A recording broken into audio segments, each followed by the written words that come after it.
how it begins.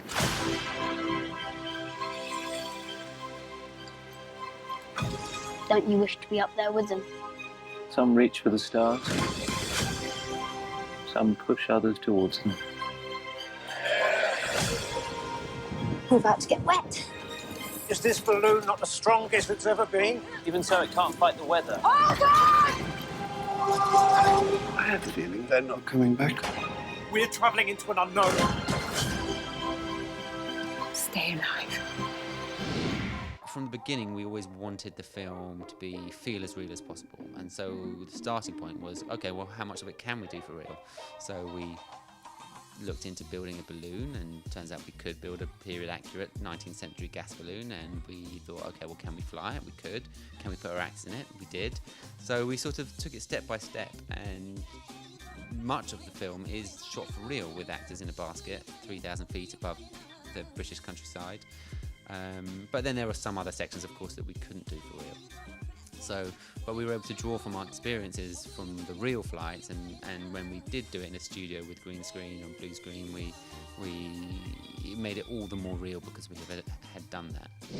We're always looking for challenges, technically, stories that we haven't told before, stories where you can leave the theater or the viewing experience feeling better than you did when you walked into it. And the Aeronauts kind of fulfilled all those things. We had worked with a phenomenal writer named Jack Thorne on a movie called Wonder.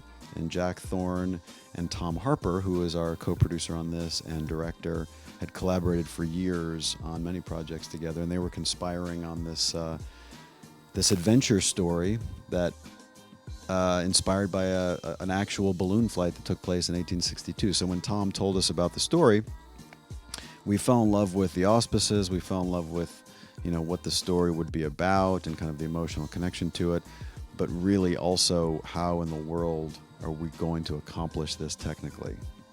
For years, wanted to do a movie that told an epic story in a confined space. And because I think it's so interesting if you can tell this epic kind of adventure story, but you're doing it in a small. What are the dimensions of the balloon? The basket is. Yeah, I mean it's an incredible accomplishment if you can pull it off. The sound to me almost felt like it was another character in the balloon with them. No, absolutely, and that was what we were trying to do, is give the balloon its own voice.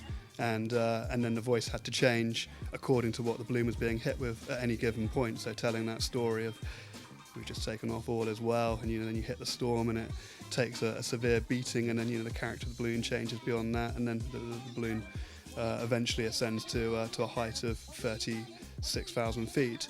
And so by that point, the gentle sort of fabric swish above your heads becomes straining and pulling, and all the lines are kind of going as the balloon expands. And so there's all this stuff going on that you're not even seeing, but it's kind of telling you this stuff's happening before you get the first shot, and before they register that the balloon's actually expanding. We've already kind of sowed the seeds for it. Tell me a little bit about working with Eddie Redmayne and Felicity Jones. What was that like? They are wonderful people and fantastic actors, and they obviously had a great relationship before coming onto this movie, and they were very generous in sort of folding me into that relationship. They sort of dare each other to take risks, and they inspire each other, so it's very sort of inspiring for me to be around them as they kind of and to work with them in kind of creating these characters and delivering these performances. Do you think there's like an overall moral to the story? I don't know about an overall moral, but I do think there are themes within it that I find very inspiring. You know, the extreme lengths that people will go to in pursuit of knowledge, and the amazing things that humans can achieve when we put our minds to it. There is lots in the world that is. We face many challenges, and I think that cinema often explores what those challenges are and some of the terrible things we can do as humans, but it's also important to remind ourselves of the wonderful things we can achieve. And I wanted to make a film that kind of was a sort of celebratory film about humans and humanity, because I think we are, as well as being terrible sometimes, can also be wonderful.